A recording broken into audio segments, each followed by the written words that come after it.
on our team, we have someone who used to work for Google, and their job was to identify spam websites. So they would go through and do kind of like manual reviews.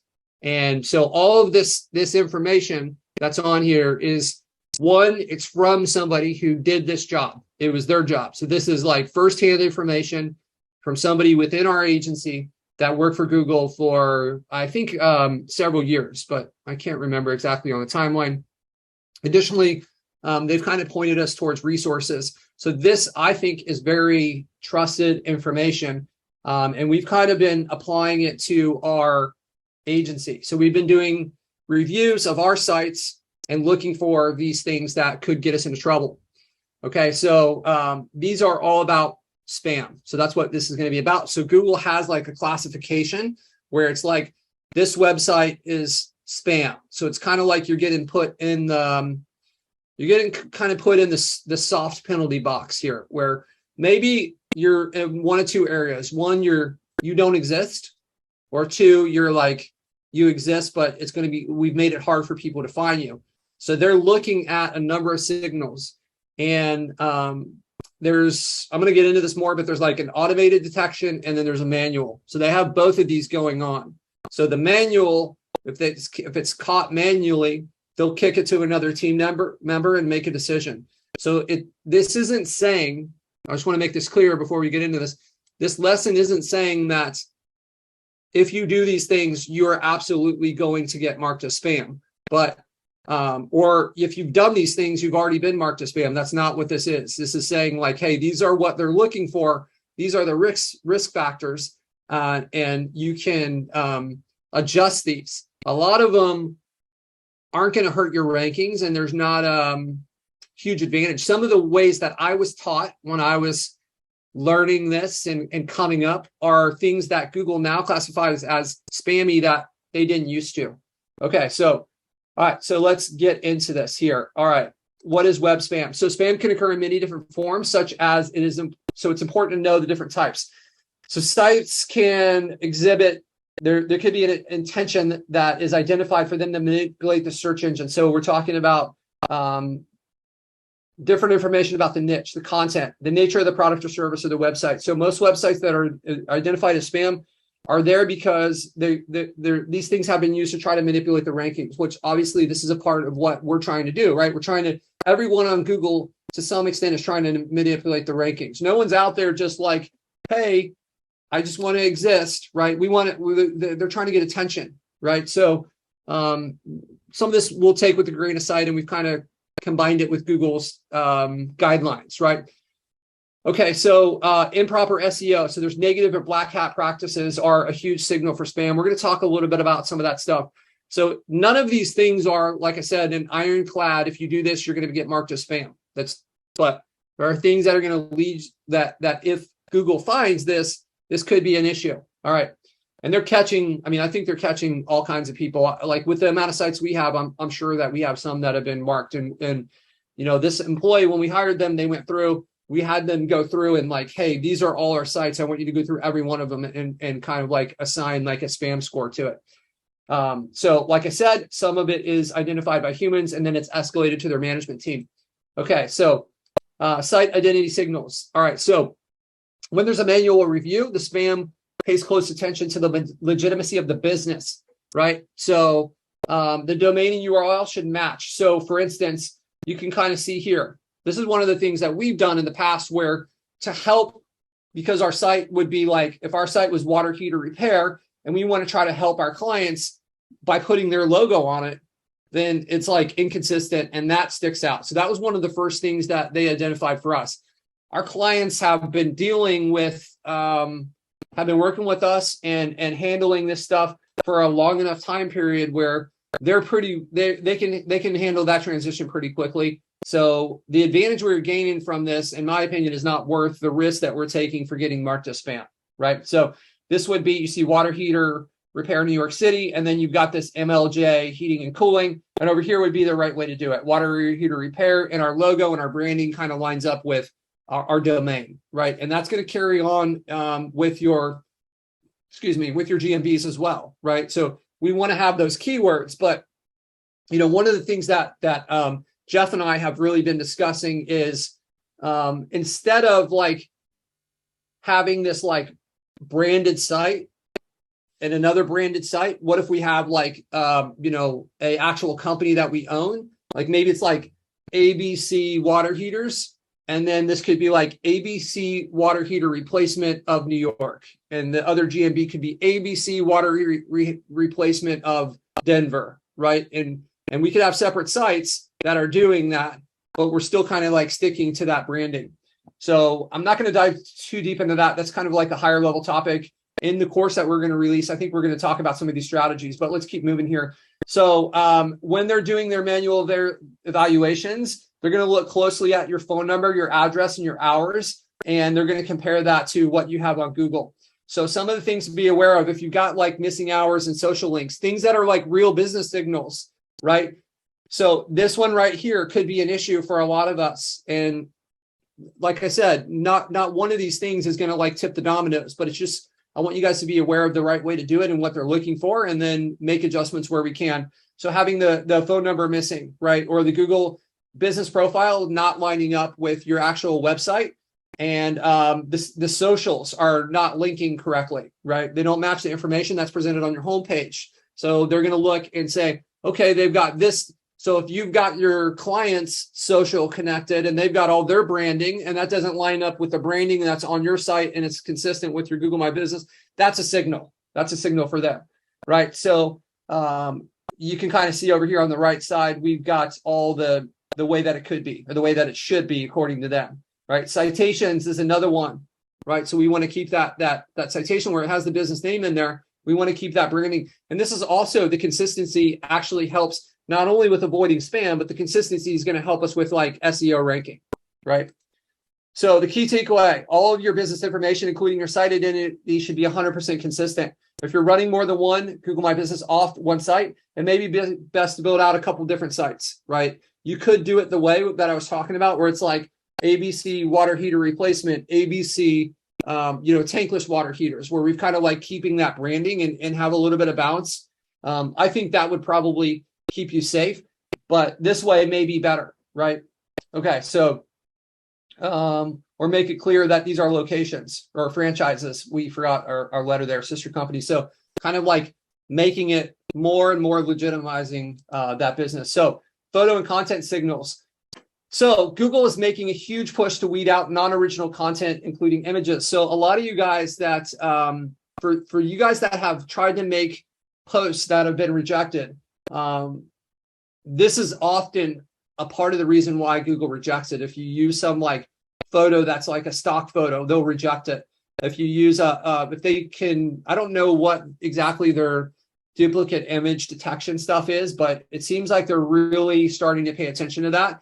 I posted an article a few weeks ago in the group, and it was talking about exactly this, right? That it came straight from Google, that the real photo. So this is another opportunity for us to separate ourselves. One of the things that we're looking to build in is a way to make it easier to collect these photos from our clients and have those kind of get dripped into our Google My Business.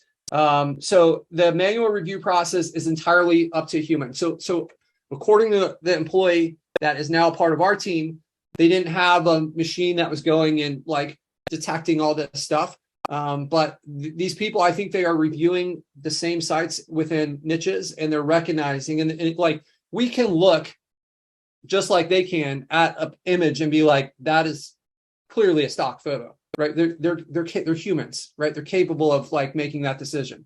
So again, getting real photos in there and not duplicating them. It seems like it's becoming more and more important. Okay, so you can kind of see we've got some websites, and this is on Pinterest, and this is here, right? So we have information that they're kind of paying attention to these like screenshots and scraping, and you can also take this stuff and put it on Google and say, Google, find this image, and it can go and identify other places where that image exists, right? So it's not doing it by like metadata or anything like that. It's actually using some kind of, because I could like take a picture of myself with my phone and put it on there, and it will go and find other pictures of me, which is kind of creepy, but cool too. So you can kind of see some of the ways that this can be done. So in this case, you can see the website is using a photo from a blog article on Pinterest. This tells a spam, the manual spam identifier that the site is possibly scraped this image, right? So that's the kind of thing that they are looking for. All right, so try to use 100%, key takeaway, try to use 100% content on your website. This includes photos. You may be able to contact your client to get original images. I really would recommend that you guys do that. I think it will actually help the website convert as well. So I think there's other benefits than just like beating Google on this. Yeah, and you could also just go and take them like if you're in landscaping and you're in a town that has grass and trees, then like you could take photos of those, right? And those would be original photos that aren't going to be, so that's an example, right? Or like water heater, like there's probably lots of houses near you that have water heaters. Okay, so content, keyword stuffing is getting more and more strict. I think most of you guys know this. If you have been in this for like 10 years or 5 years, like the way Google has changed with content it's been a pretty big change, right? So Google's algorithm is really advanced and can intelligently match your website services to alike terms and areas without you having to stuff it. So there's not really a benefit to you saying like all the different ways to say like tankless water heaters, Dallas tankless water heaters, like tankless water. Like you don't need to say all these different, they know, like you can just mention it, do it naturally. And like if you're covering the topic in depth, then you're going to naturally use a diversity of keywords and they're going to understand what that topic is. So don't be stuffing keywords. So spun content, I'm going to talk to you guys a little bit about this. Spencer mentioned Jarvis. So Google is talking about this, and there are tools out there that we've run them through in our agency, and they've done a really good job of telling us what content was written by humans and which wasn't, which was like kind of shocking.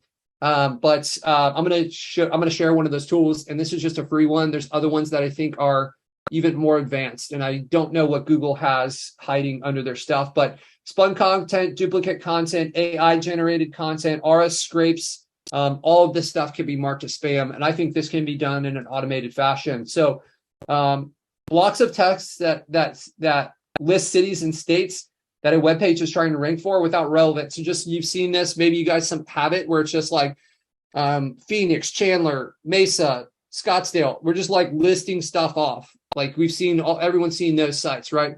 So they don't really like that. And that is that could be a signal that like, hey, this site is just only really trying to focus on ranking rather than trying to provide good content.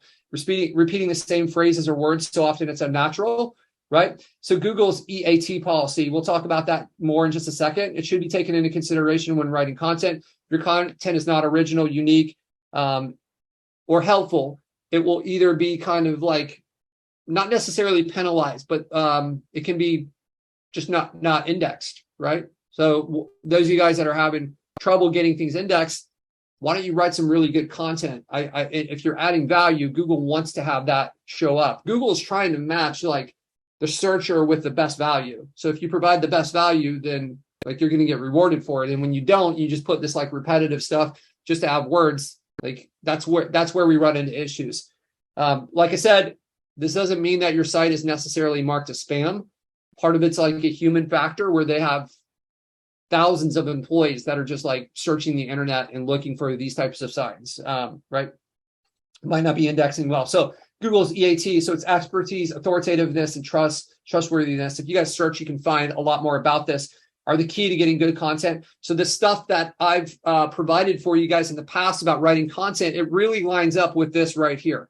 So if you just understand the philosophy of Google trying to match the website with the person who has the best information. And if you look at the websites that rank the best, like Wikipedia, they have all this like resource data and information and facts. That's what you want, right? So if you have more questions, read more about this. There's no place for keyword stuffing anymore. That's been true for a while. If you're currently using, don't panic with the spun content. AI generated content is helpful to get content ideas. Here's a tool that I was telling you guys about. You can check this out, run some of your own content through it, and see what, like, it'll tell you what the percentage likelihood that this content is spun. So we've had it where we tested content that we tried doing that with, and it was like 95%, and we have stuff that we wrote, and it's 95% that it's been, or no, it was like 75% that we think that this is spun. And then we have stuff that we wrote, and it said like 97% that this is real.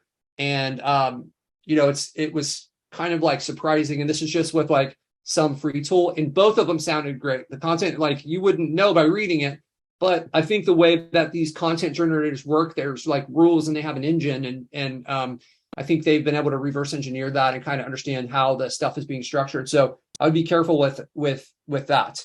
Okay, so on and off page link signals. So excessive links are spam signals. So we've talked about this in some of our backlink trainings.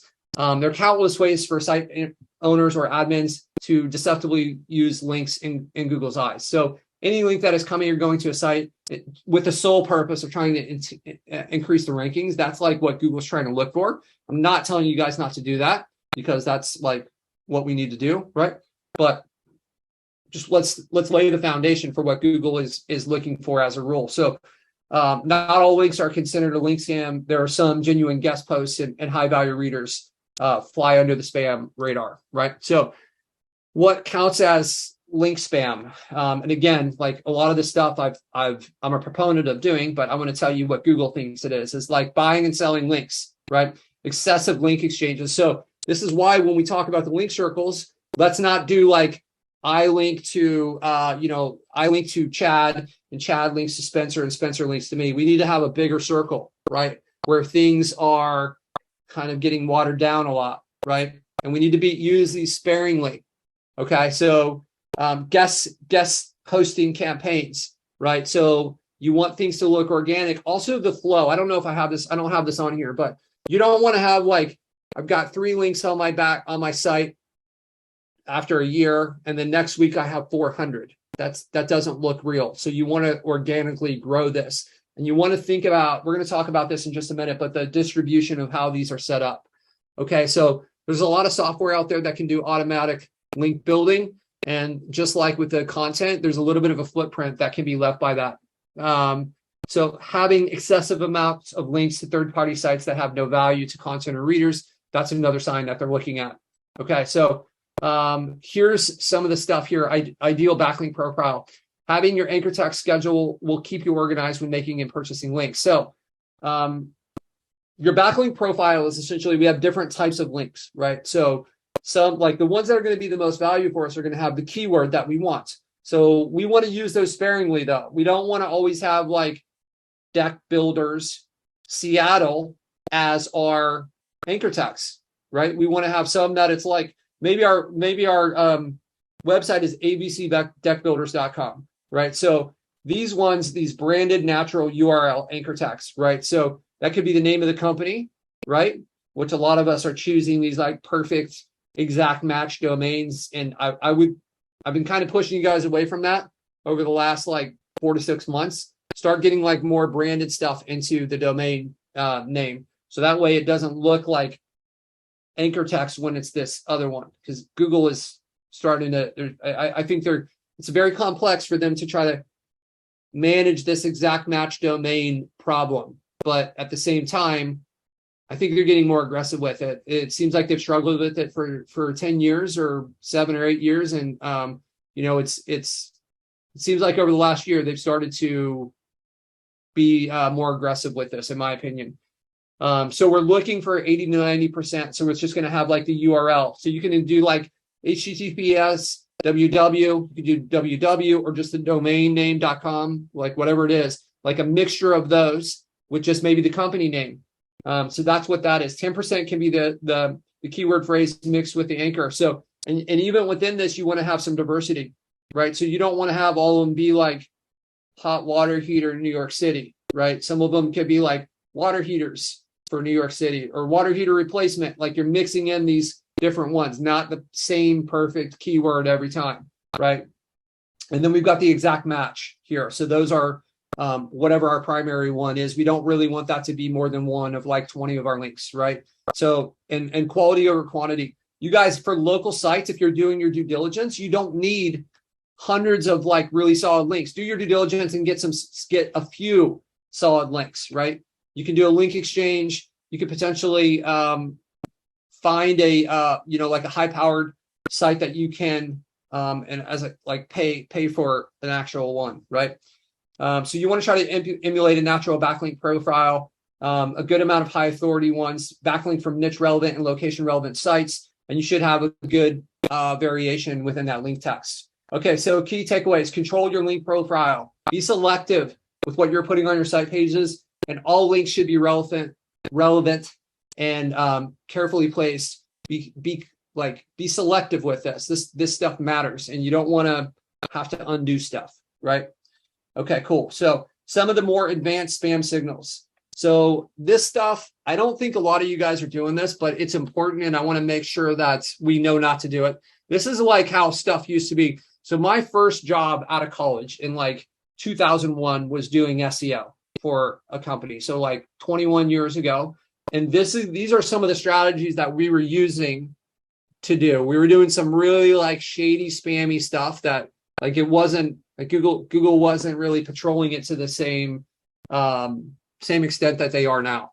And so it's like this tax where you're like getting keywords, you're trying to get them on there and you put them on the background and they can't see it. Like normal people can't see it, so it doesn't look weird to them, but Google can still read the text. So don't do stuff like that. Hiding the link with like one small character. So if you're getting like a link and it's just like a period and that's the link, like people used to do a lot of that. You would sneak them onto these other sites. I remember when I first started running this like SEO marketing agency, I was doing stuff like that. I would sneak like a period into a comment on a blog page, and then it would get approved because it didn't look like it. And it was like, but it was just all the link was like a period. So while not expressly listed by Google, pages that are intentionally not linked to the menu or another page can be considered hidden pages or text. So this is like go easy with this because Google doesn't want everything in the menu, right? But things need to be organically going to other pages. And like if you look at how Wikipedia is, they don't have all their pages in the menu. That would never work, right? The internal part of things are linking and they're all related. When they're linking to another page, it's because it's related. So you want to follow that structure. But if you've got stuff that's just kind of like way off in left field and completely unrelated, like that could be an issue, right? And you're just trying to like add content or do some weird thing.